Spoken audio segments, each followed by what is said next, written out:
Kita akan berlanjut ke pembicara kedua, Dr. Badrul Munir, spesialis saraf konsultan. Dr. Badrul Munir ini dari Universitas Brawijaya, dan beliau juga sudah mendapatkan gelar konsultan untuk bidang neuroinfeksi dan neuroimunologi. Beliau juga seorang penulis yang handal, tidak hanya untuk topik-topik akademis neurologis, tapi juga berbagai hal-hal sosial kesehatan juga banyak beliau tulis. Saat ini beliau merupakan kandidat S3 bidang ilmu biomedik dari Universitas Brawijaya. Silakan, Dok.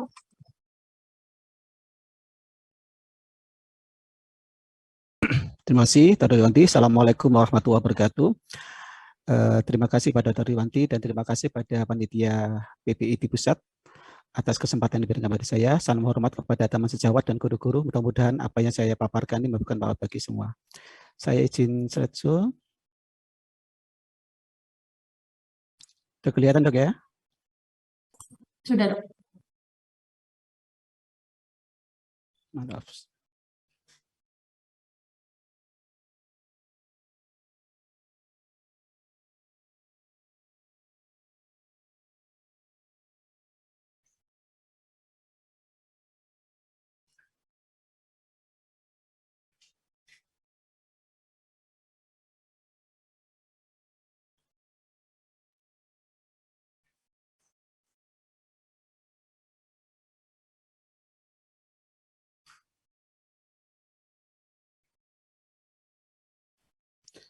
Jadi tugas yang diberikan pada kami adalah sindrom neurologi pasca infeksi. Dalam hal ini kita ada 3 topik, yaitu GBS, mellitus encephalitis, dan encephalitis. Mungkin ada persinggungan dengan pembicara-pembicara sebelumnya, tetapi harapannya kita fokus pada pasca infeksi. Kita mulai dari GBS dulu. Dr. Badrul bisa di slideshow. Slide-nya belum slideshow. Oh, maaf, Dok.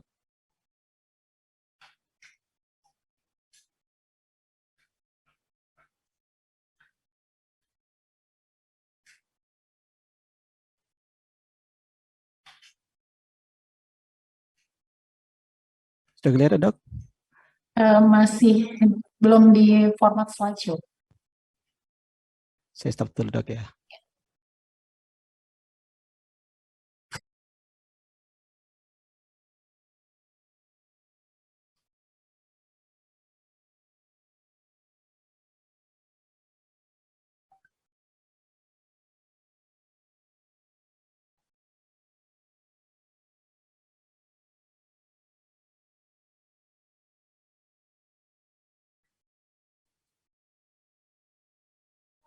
Laptop saya sudah slideshow, kalau di sana belum, Dok, ya? Belum, Dr. Badrul. Mungkin persentasenya dibesarkan saja supaya kelihatan lebih besar. Itu yang di bawah, itu digeser biar maksudnya panel yang di sampingnya agak kecilin kalau ini kan. Sebentar, Dok.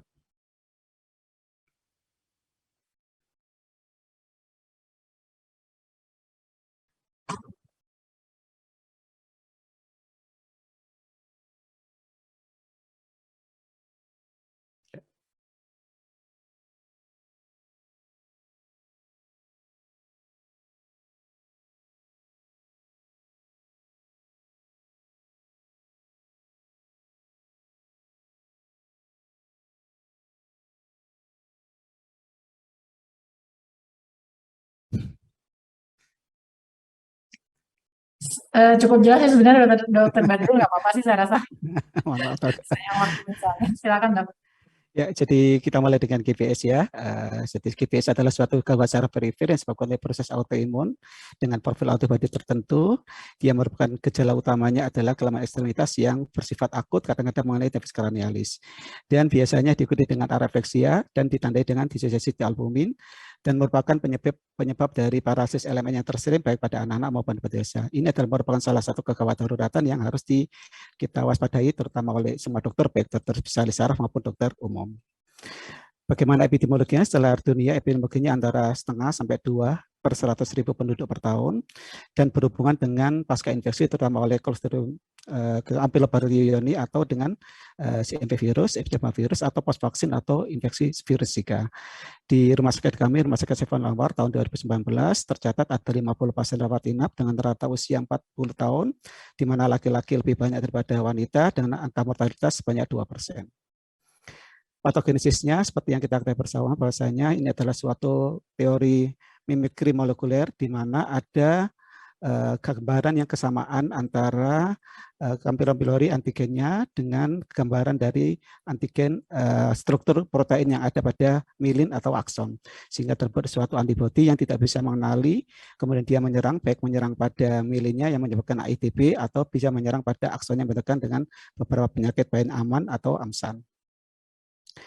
Apa saja gejala klinisnya? Ada beberapa gejala klinis yang bisa muncul, tetapi pada umumnya berhubungan dengan motoris, di mana hampir 96,6% berhubungan dengan kelainan motoris, dan keluhan tersebut adalah bersifat tetraparesis yang bersifat LMN. Tetapi ada beberapa gejala lain, misalnya ada gejala sensoris, gejala disfagi, disfoni, diplopi, ptosis, dan sebagainya. Ada satu hal yang seringkali mengikuti mengikuti dari gejala ini antara lain adalah tentang gangguan di nefas kranialis. Jadi hati-hati pada saat GPS juga bisa mendapatkan dengan nefas kranialisnya.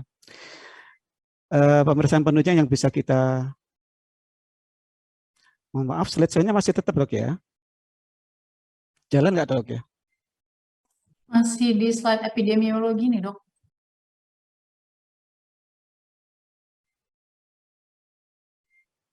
Ya, sekarang sudah bergeser. Ya. Pemeriksaan penunjang kita berikan, yang kita butuhkan adalah lumbang fungsi, EMG, dan radiologi. Pada lumbang fungsi kita dapatkan albumin sekaligus untuk menyingkirkan apakah ini suatu mendidik dengan penyakit-penyakit lainnya. Setelah itu kita juga butuh EMG dan pemeriksaan radiologi. Pemeriksaan EMG sangat menunjang untuk membantu kita untuk memastikan apakah dia suatu kelainan yang bersifat perifer atau bisa juga kelainan sentral.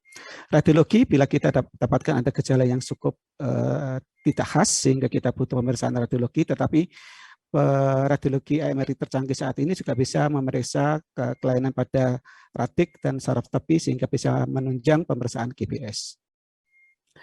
Kemudian penegakan diagnosisnya dari gejala fisik, gejala klinis, kemudian lumbar fungsi, pemeriksaan EMG, dan kemudian pemeriksaan MRI. Kita akan mengumpulkan data-data itu, kemudian dibuat kriteria diagnosis.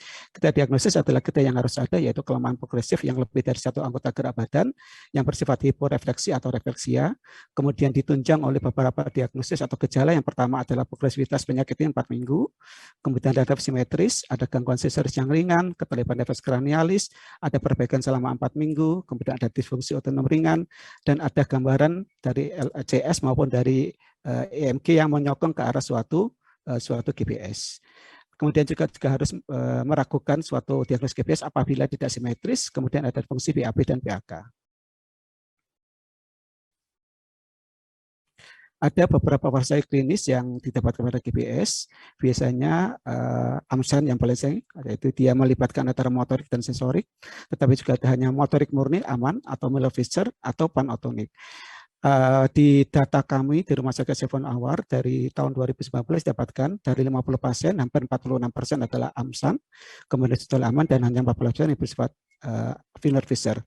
Data-data ini sangat penting bagi kita untuk mengetahui mengetahui dari pola EMG-nya dan juga untuk mengetahui bagaimana prognosisnya berdasarkan pola atau variasi sindroma dari GPS itu sendiri. Bagaimana tata laksana? Tata laksana bersifat 2, tata laksana general dan tata laksana etiologis. Pada umumnya tata laksana general adalah kita memperbaiki kondisi umum, kita mengantisipasi secara ketat tanda-tanda kegawatan, yaitu gagal nafas, kemudian kita juga akan melakukan terapi rehabilitasi medis.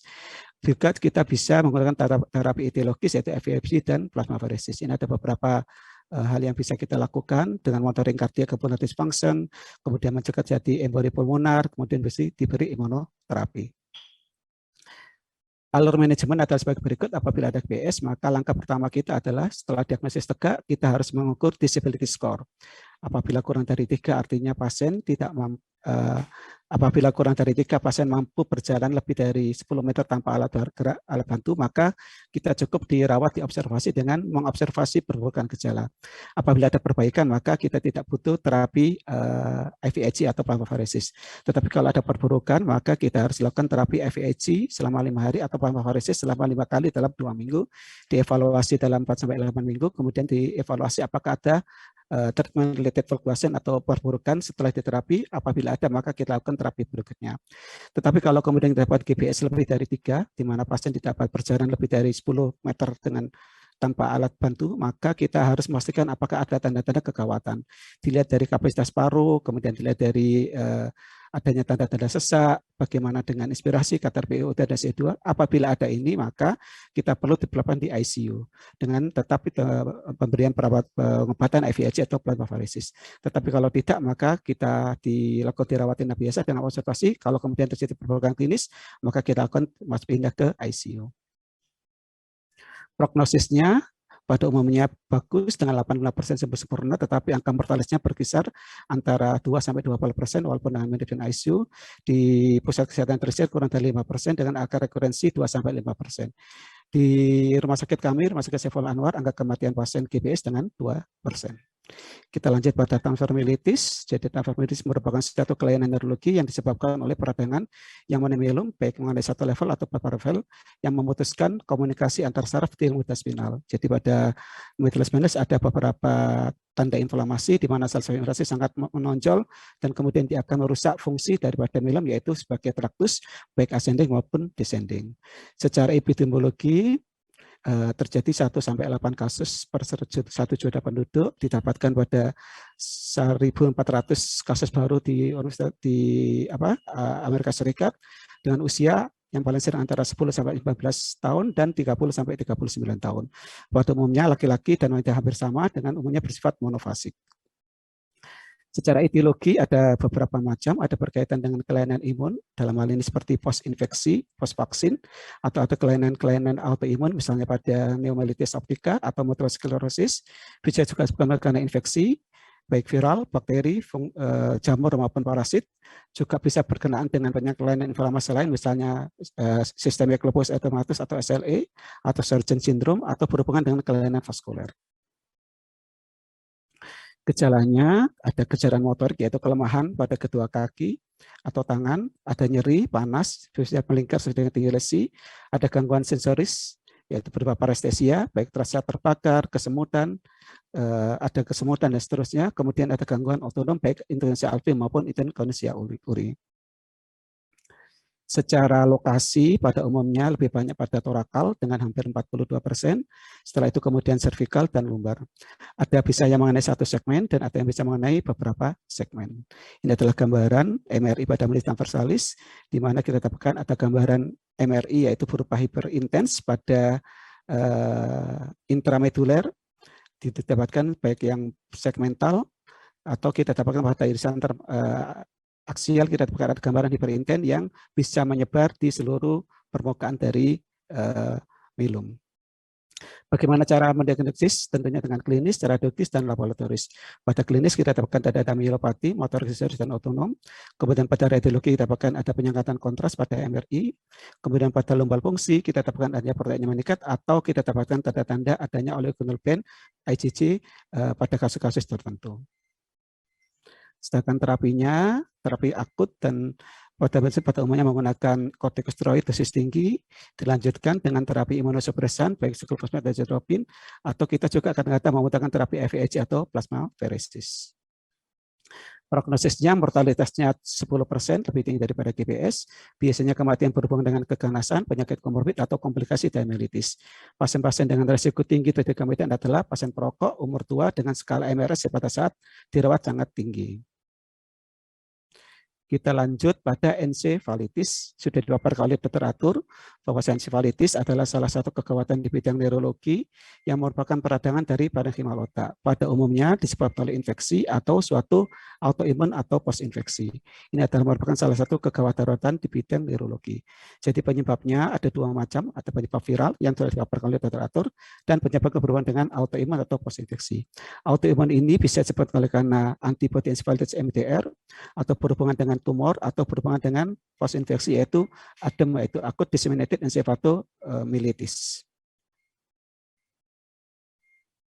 Tanda dan gejalanya adalah adanya penurunan kesadaran, kemudian ada demam, ada kejang atau abnormal neurologi vokal yang menggambarkan kelainan parenkhimal otak, kemudian pada LP didapatkan data velocitosis, kemudian ada gambaran EEG atau gambaran dari neuroimaging yang mengabarkan suatu encephalitis. Seperti yang Bapak oleh Dr. Aturti, bahwasanya ada gambaran EEG pada encephalitis, dia bisa bersifat unilateral atau beta periodic subwave, atau ada penurunan amplitude vokal atau general slow wave, atau suatu epidural discharge. Itu adalah gambaran bagaimana kita mendapatkan adanya bilateral dari subwave yang mengabarkan suatu encephalitis, baik disebabkan oleh karena infeksi virus atau disebabkan karena post infeksi atau autoimun.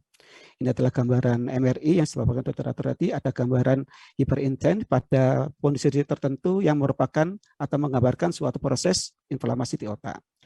Bagaimana cara menegakkan diagnosis encephalitis? Tentunya pertama kita harus mendapatkan suatu encephalopati dan ditambahkan dengan yang didapatkan adanya bukti adanya inflamasi otak paling tidak 2 di bawah ini, yaitu adanya demam atau adanya kejang atau abnormal neurologi yang mengabarkan parenkhimal otak, kemudian adanya gambaran velocitosis pada CFF dengan gambaran EEG dan neuroimaging yang menunjukkan suatu encephalitis.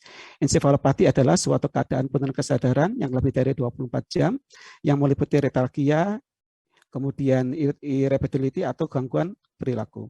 Jadi atau apabila suatu gangguan penurunan kesadaran lebih dari 24 jam, kemudian kita dapatkan 2 di bawah ini, misalnya demam dengan kejang atau demam dengan velocitosis atau demam gambaran EEG, maka diagnosis encephalitis bisa kita tegakkan. Jadi alurnya sebagai berikut, pada saat ada encephalitis tentunya kita akan mencari kausanya atau penyebabnya. Apakah dia suatu encephalitis karena infeksi atau encephalitis karena post-infeksi. Dengan cara dilakukan pemeriksaan lumbal fungsi. Sebelum lumbal fungsi, maka diperlukan apakah orang ini atau pasien ini butuh pemeriksaan CT scan yang merupakan dilakukan kalau memang ada kontraindikasi daripada atau khawatir ada kontraindikasi dari lumbal fungsi. Misalnya ada vokal defisit vokalis, kemudian ada papil edem, kemudian ada suatu kejang yang tidak terkontrol dan seterusnya. Apabila ada maka dilakukan suatu CT scan. Tapi kalau tidak ada maka bisa dilakukan dengan lumbal fungsi. Lumbal fungsi kalau tertunda kurang dari 6 jam dikatakan karena kebanyakan disebabkan oleh virus herpes, maka dilakukan suatu terapi dulu. Tetapi kalau tidak tertunda, maka dilakukan pemeriksaan PCR, CRF untuk memastikan apakah ini suatu infeksi atau non-infeksi. Kalau tidak ada infeksi, maka kita cari apakah ini suatu bersifat dengan autoimun dengan ada parameter-parameter yang menunjukkan bahwasanya encephalitis ini karena suatu post-infeksi. Bagaimana terapinya? Maka terapi dibagi menjadi beberapa fase akut, subakut, atau fase yang berhubungan dengan immunomediated. Dengan beberapa obat, yang pertama fase lainnya adalah methylprednisolone, IVIG atau pemphigus. Pada second lainnya ada beberapa obat-obat imunosupresan, yaitu rituximab, cyclophosphamide, atau beberapa terapi, misalnya talezumab, dan beberapa obat seperti aziatropin bisa digunakan untuk terapi pada encephalitis.